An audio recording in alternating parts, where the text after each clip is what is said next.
Terima kasih Pak Ketua, Ibu Bapak Wakil Ketua, anggota KOLU DPR RI. Selamat tahun baru 2022.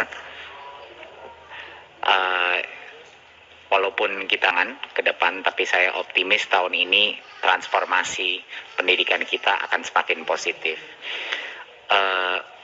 Untuk topik pertama, ini akan detailnya dibahas oleh mengenai guru honorer dan seleksi P3K akan dibahas oleh Dirjen GTK Mas Iwan. Tetapi sebelum itu mungkin saya memulai sedikit sebagai intronya.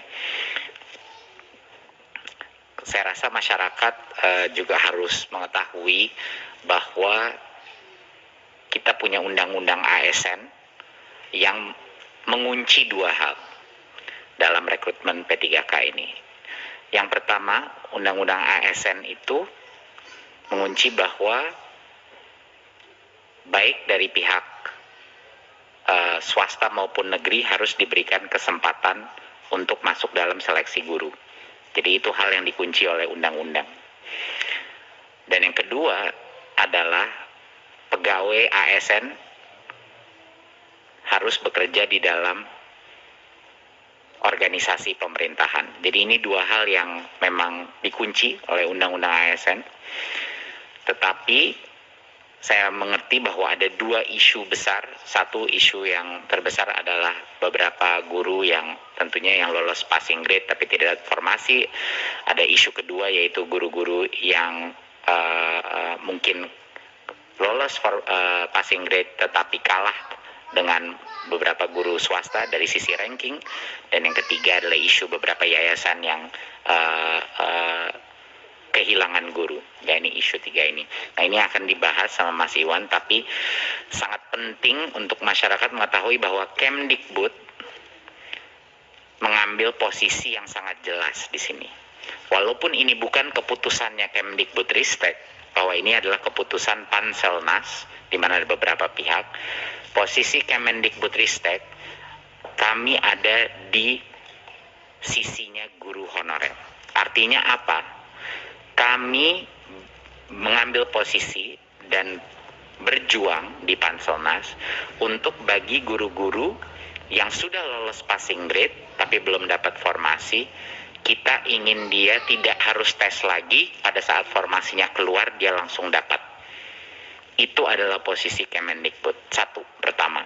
Jadinya guru-guru honorer di luar, para organisasi-organisasi harus menyadari bahwa Kemdikbud ada di sisi mereka dan kami sedang berjuang setiap hari untuk meyakinkan perubahan, sehingga perubahan Permen Pan-RB sehingga proses seleksinya itu bisa pada saat guru itu sudah lolos passing grade, kita ingin dia langsung dan formasinya terbuka, dia langsung dapat dan tidak perlu mengikuti tes lagi. Ya, itu yang pertama. Kita mengambil posisi yang sangat jelas untuk membela hak guru yang sudah lolos passing grade tetapi belum dapat formasi.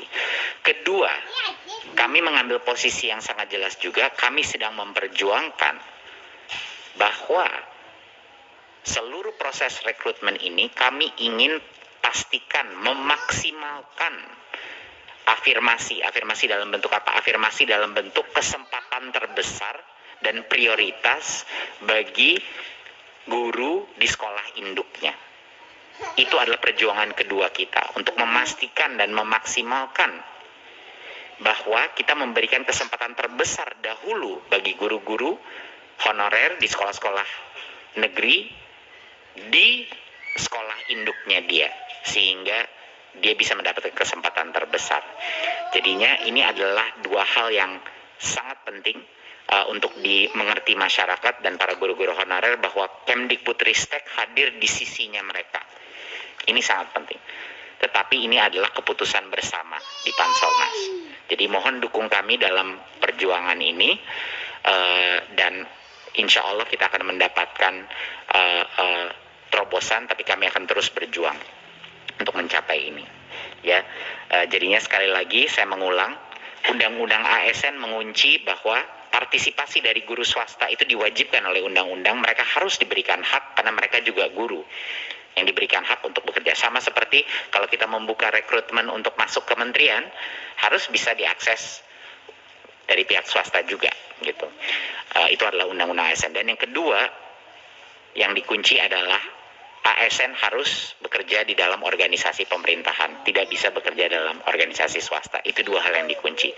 Jadi solusi kita apa? Tadi yang saya sudah bilang, kita harus membuat proses rekrutmen P3K ini lebih baik lagi, sehingga benar-benar memprioritaskan guru-guru honorer negeri di sekolah induknya dulu kita berikan kesempatan. Dan yang kedua, yang sudah lulus passing grade jangan disuruh ngambil tes lagi. Pada saat formasinya tiba-tiba keluar, dia harusnya diamankan formasi itu untuk mereka. Ya, itu adalah posisi Kemendikbudristek.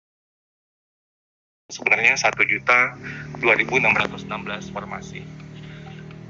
Seleksi yang kita lakukan di tahun 2021, 1 dan tahap 2, berhasil mendapatkan 293.860 guru yang lulus dan mendapat formasi, sehingga masih ada sisa formasi sebesar 212.392.000 formasi. Sedikit catatan terkait angka ini adalah 23% dari formasi yang diajukan sebesar 117.939 itu adalah formasi yang sama sekali tidak ada pelamarnya di tahap 1 dan tahap 2. Dan di rapat sebelumnya kami sudah menyampaikan juga kepada Komisi 10 bahwa formasi ini 117 lebih ini banyak dari daerah-daerah yang sulit gitu ya. Jadi sehingga guru-gurunya tidak melamar di situ, sehingga formasi ini tidak lamar sama sekali, baik di tahap 1 maupun tahap 2. Lalu selanjutnya, terkait juga dengan pertanyaan yang diajukan kepada kami, dari 293.860 guru yang lulus dan dapat formasi ini, jumlah guru dari sekolah swasta sebesar 41.619 atau 14,2%. Dan kelompok berikutnya yang juga menjadi perhatian kita adalah yang lulus passing grade tapi tidak dapat formasi. Itu ada 193.954 guru yang lulus namun tidak mendapat formasi.